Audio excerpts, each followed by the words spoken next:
Chika Test Today. Barda at Vitamilk, isang Valentine's Day campaign na puno ng kilig at katotohanan. Noong araw ng mga puso 2026, inilabas ng Vitamilk ang pinakabagong ad, tampok ang tambalang Barbie Forteza at David Licauco, mas kilala bilang Barda. Ang ad na ito ay hindi lamang patalastas, ito'y naging isang cultural moment na nagpasabog ng kilig sa buong fandom. Hi! Happy Valentine's Day! Ang aga mo naman, magkikita naman tayo bukas. I know. Naalala lang kasi kita habang umiinom ako ng Vitamilk. Natural na chemistry, tunay na mensahe. Sa campaign, makikita ang closeness nina Barbie at David sa bawat eksena. I guess we're starting Valentine's Day the same way. Gusto ko lang sabihin sa'yo na I'm really glad na kasama kita sa lahat. I'm also glad nakasama kita. Fans agad na nakapansin na tila third wheel ang audience sa kanilang tawanan at usapan.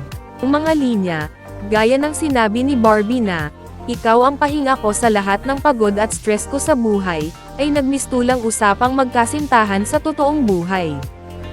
Ikaw ang pahinga ko sa lahat ng pagod at stress ko sa buhay. Gets kita.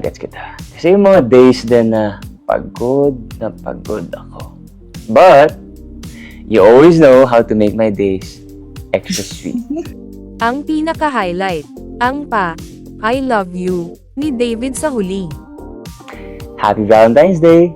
Happy Valentine's Day! I love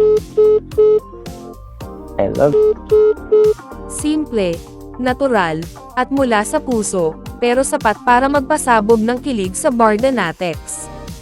Ang creatives ng Vitamilk ay pinuri dahil sa husay ng delivery, hindi pilit, hindi scripted, kundi parang totoong damdamin na dinaan sa brand message. Reaksyon ng Barda Natex. Agad na nag-trending sa fandom ang ad, at narito ang ilan sa mga naging reaksyon.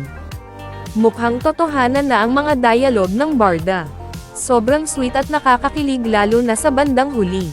Parang inuunti-unti nila ang fans, soft launch vibes. Barda lang malakas, iba talaga magpakilig ang tambalan na ito. Marami ang nagpasalamat sa Vitamilk sa pasabog na ito sa araw ng mga puso, dahil ramdam ng fans na hindi lang produkto ang ipinapakita kundi tunay na koneksyon. Tatlong bagay ang ipinakita ng kampanyang ito. Authenticity ang puhunan. Ang natural na chemistry ay mas tumatagos kaysa sa scripted na linya.